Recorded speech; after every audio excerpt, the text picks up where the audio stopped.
Originally, I grew up in Chicago, Illinois, single parent home. Did not have too much prevalence of God practiced in my home or a father figure. At a young age, I quickly gravitated towards what culture taught me and what society taught me, and I wanted to have as much self-worth in other people's eyes as I possibly could. And for me, I wanted to be put up on this pedestal that major Division I college athletes are put on. And so I decided to pass those scholarships up pridefully, and I decided to enroll at the Big Ten University of Minnesota. And so I remember the final game that season, my final game. We were at the Texas Bowl playing Texas Tech.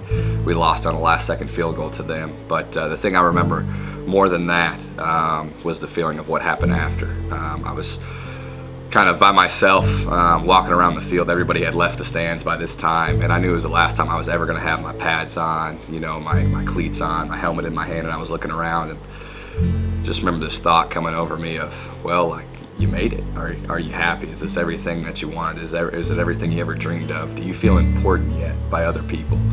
And in that moment, I actually remember feeling the most empty that I ever have in my entire life. And for the first time I really asked myself, is this really what life is all about? Is this as good as it's ever going to get for me? Is there more? And that kind of started me really questioning the existence of God for the first time ever. Out of nowhere, I get this phone call. And this phone call comes in from my cousin. His name's E.K. Slaughter. He's a longtime football coach in Chattanooga, Tennessee. And he said, I don't have much to offer you, but I can offer you a $2,000 coaching stipend to be our strength and conditioning coach. You can coach our wide receivers, and then in the meantime, you can wait tables at a local restaurant in Chattanooga to just make ends meet and to see if you want to do this as a career. And I laughed him off the phone. It was a process of probably about 3 weeks where I couldn't just shake this thought of Chattanooga. I picked up the phone and I called EK back and I said, man, I don't know why, but I have my entire car packed, and I'm coming down to Chattanooga, Tennessee. One day I remember being at practice, and this young guy starts walking by, and he's like, hey man, my name is Will Campbell, and I work for this organization called the Fellowship of Christian Athletes. So I'm like, okay, I've never really heard of that before. And he's just a great guy, and we kind of hit it off relationship-wise. We started working out together because I needed a lifting partner, and that's where our relationship grew, and conversations of this guy named Jesus really started to happen. I saw that he actually lived this authentic Christian lifestyle that I had not really seen before growing up.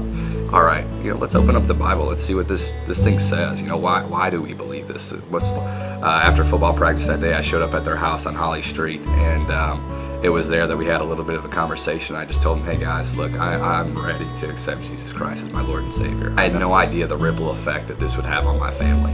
Just a few months after me coming to know the Lord, conversations with my sister, and she lived back in the Chicagoland area, and she started going to church, and then after a few months she surrendered her life to Christ as well, and then her husband as well, who had been dealing with anxiety, depression, things for a long time, he comes to know Christ months after, and now they have a household where they have 4 children that live in their house, and they're coming to know Christ as well. My sister and I have been baptized together. We were baptized in the ocean by my cousin EK, who hired me, and I've seen the effect on my dad and his life too, and he's not perfect, and none of us are, but it's just incredible to know how good God's grace is and what it's done for our family.